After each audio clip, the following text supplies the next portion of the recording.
É muito, né? Você citou o curso e eu lembro muito, em alguns momentos do curso, de eu ter uma sensação muito grande de ser traída, assim, sabe? Pela indústria. Uhum. Porque a sensação é realmente essa, que às vezes você é enganado e às vezes você cai numa, né, numa moda é, que não é a solução dos seus problemas, mas muitas vezes a gente quer acreditar em algo e a gente é levado por aquilo, né?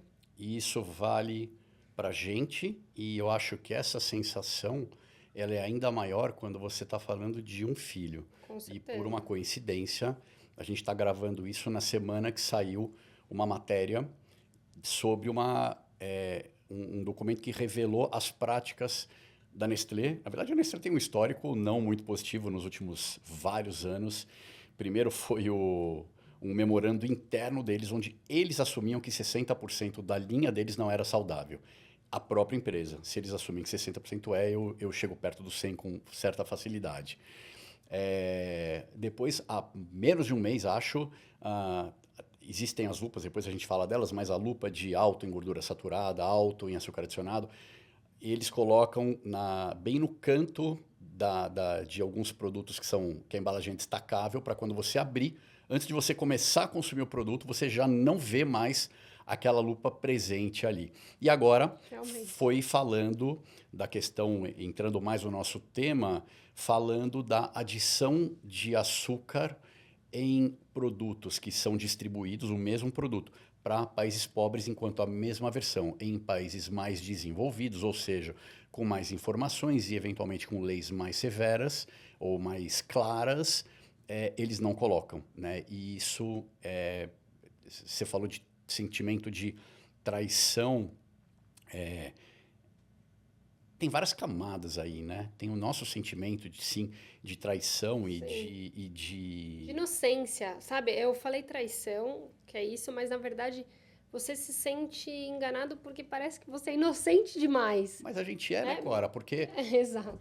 a maioria das pessoas, a gente estuda isso, a gente está indo atrás ativamente, mas a maioria das pessoas não está. E se você pensar nesse caso, nós estamos falando de crianças de países mais subdesenvolvidos, e se você pegar na pirâmide social as pessoas da metade para baixo, não precisa nem ser da metade para baixo, as pessoas que não estão lá no topo, com acesso livre a muito conhecimento e recursos para adquirir esse conhecimento, cara, esse cara, ele é naturalmente inocente, ingênuo. Esse pai, essa mãe, a criança então nem se fala, porque não tem nem direito de É, escolha.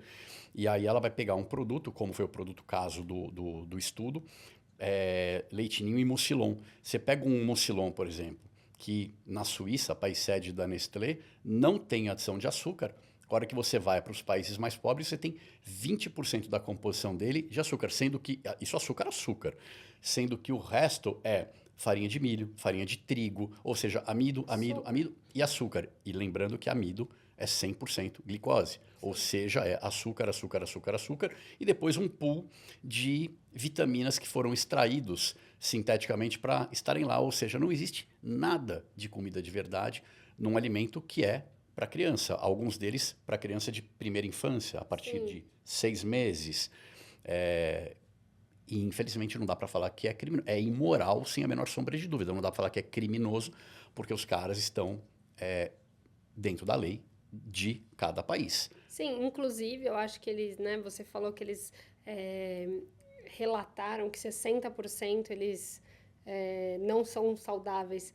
Por que que as empresas hoje também estão abrindo o jogo de alguma forma? Porque hoje não dá para você não ser transparente, né? Hoje tá todo mundo, quem tá ligado tem um microfone na mão, tem um Instagram, tá na tela, vai falar. Então, assim, não dá para a empresa achar que ela vai enganar todo mundo. E se essa pessoa tiver visibilidade, ela vai acabar disseminando essa informação, né?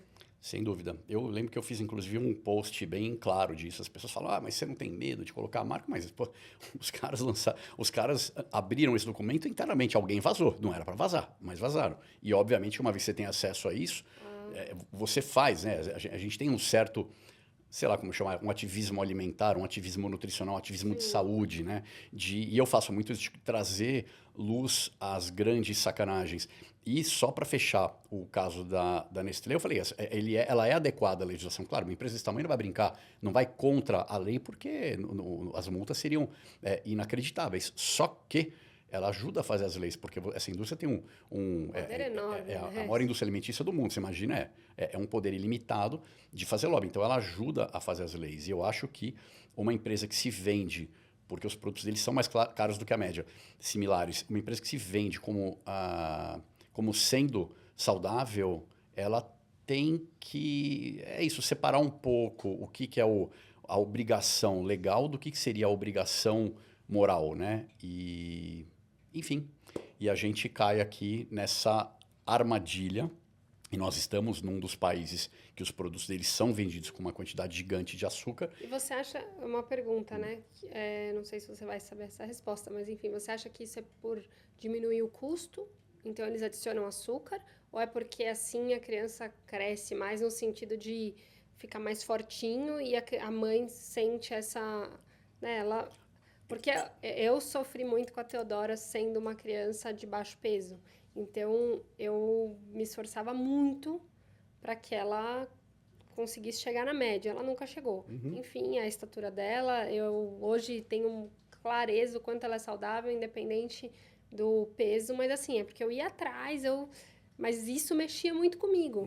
E eu lembro uma vez que um pediatra me pediu, Cora, ela está precisando ganhar peso, ela estagnou. Então, você vai trocar agora essa fórmula, que eu dava fórmula, ela mamava no peito, depois ela mamou fórmula, né? Você vai dar essa fórmula, você vai trocar. Você vai usar 3 meses dessa daqui. E aí eu falei, tá bom. E era uma marca de fora. Aí eu fui falar com a minha nutricionista. E ela falou, Cora, tudo bem, acho que ela realmente tem alguns benefícios, mas uma das primeiras composições dela é o açúcar. E assim, eu dei porque eu tava com medo, né? Só que todo dia que eu ia dar aquilo, eu ficava lembrando que aquilo tinha uma das primeiras composições no rótulo era açúcar. Isso mexia muito comigo. Você deu porque a pediatra indicou e você estava seguindo. Exato. Eu confiei no pediatra, mas assim, e eu confio, né? Esse pediatra eu confio muito em diversos aspectos, mas aproveitando que eu tô falando disso, sinto hoje que a pediatria né, mais antiga aí, as pessoas que já estão nesse ramo há muito tempo, elas são ótimos pediatras, não são nutricionistas, não estão aptos a dar esse tipo de indicação. Uma vez a Teodora pequenininha, eu falei, doutor, eu tô com dificuldade de saber o lanche da tarde, assim, né, agora dá um Toddy, dá uma bolacha. Eu pensei, nossa, por que eu perguntei? Tá bom, obrigada. Aí eu fui embora dali, assim, com clareza, você é ótimo pediatra, muito obrigada. Mas é isso, não vou contar com essa parte, porque realmente essa parte não vai me atender. Mas não deveria ser, e é um grande diferencial competitivo, até a gente pode falar, Sim. o pediatra que se aprofunda um pouco na nutrição.